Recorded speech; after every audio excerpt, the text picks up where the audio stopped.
Ito guys, ngayon lang ako nakakita ng daga na kumakain ng ganito.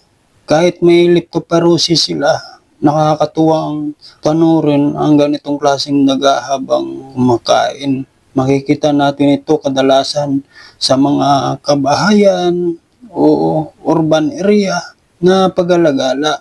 Hindi sila namimili ng kinakain ayon sa kanilang panlasa. Kapag nakaramdam na ng matinding gutom, huwag kayong magtago o maglagay ng dry goods na pagkain katulad ng tinapay, biskwit at marami pa pong iba sa inyong mga kagamitan kahit ito ay nakasarado.